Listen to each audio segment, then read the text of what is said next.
All right, Rich Van Tassel back with you, continuing on with our game picks for Week 15 of the NFL season, and of course, we're recording audio for Get Live Radio. Arizona Cardinals 6-7, 2-4 on the road, travel to Washington to play the Redskins, who are 5-8, 3-3 at home.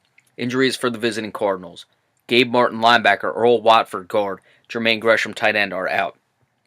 Josh Morrow and Corey Peters, both defensive tackles, are questionable.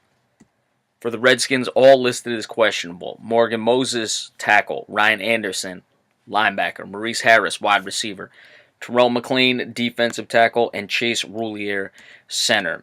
Arizona is still in it, I suppose, at 6-7. It's not going to be easy for them, even if they win out. I don't expect them to make the playoffs. I don't think Carson Palmer is going to be back just yet, so they're still going to turn to Blaine Gabbert in this situation. Washington, it's been a disappointing year for them. A lot of injuries has really derailed things for them, and it's been tough for them to really get rolling or get anything established. The running game has not come along. Samaje Perine, any of those guys. Kirk Cousins at times has been the top rusher. So it's a situation where here you have a team that's been up and down in the Arizona Cardinals, still something left to play for, regardless of how slight or slim those playoff chances would be, and a Washington Redskins team that doesn't want to end their season on a bad note and would at least like to establish something moving forward. I'm going to pick the Washington Redskins because of the travel east to west for the Arizona Cardinals. I like 24-21 in favor of the Redskins.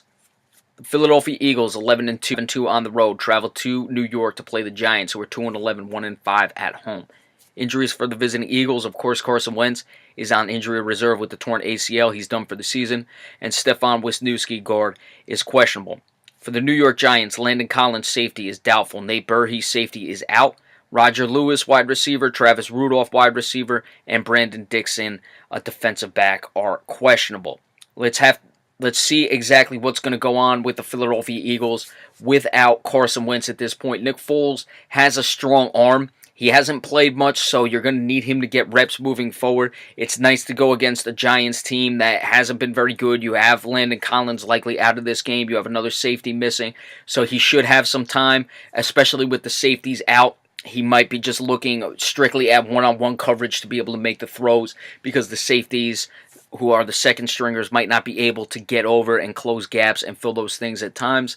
Let's see what they're going to do, how they're going to approach it. They don't necessarily have to have the win. It would be nice. They're still fighting for the number one overall seed, so you don't want to just completely give the game away, but you also want to make sure Nick Foles gets a lot of rhythm and repetition moving forward, because I think if Philadelphia just stuck with a heavy dose of the running game, they'd probably still win this game, and they're going to win the game anyway. I'm picking them to win, but I don't think that's as important as getting Nick Foles involved in the offense and getting him together and moving. So I'd like to see how they're going to approach it from that aspect. At the end of the day, Philadelphia is still too talented on both sides of the ball for the New York Giants, and it's going to be difficult for the Giants. You're already now losing one of your best players, most likely in Landon Collins, and for whatever's left in that case, I know nothing would make them happier than to beat the Philadelphia Eagles, but I don't see it. I'm picking the Eagles 21-14 over the New York Giants. The Green Bay Packers, 7-6, 3-3 on the road, travel to Carolina to play the Panthers, who are 9-4, 4-2 at home. Injuries for the visiting Packers, all listed as questionable: Demetri Goodson, cornerback; Nick Perry, linebacker; Jake Ryan, linebacker; Jason Spriggs, offensive tackle; and Aaron Rodgers, the big one, the quarterback, is questionable in this one. It looks like he's going to go with the collarbone injury. For the Panthers, Shaq Thompson, linebacker; Trey Turner, guard, are out. Devin Funchess, wide receiver; Tyler Larson, center, are questionable. So you have Aaron Rodgers coming back, most likely. Again, it's listed as questionable. All indications are that he is going in this one. Let's see if there's any rust. Let's see how many hits he can take. Again, he doesn't get hit that much, though, when he does play in these games. He does a good job of avoiding contact. But I'm mostly worried about rust in this situation. Hundley was up and down. He didn't do that bad. Frankly, he kept them in the race. Now for Aaron Rodgers to try to save the day. Even 10-6 might not make it. Certainly a victory over the Panthers would help them.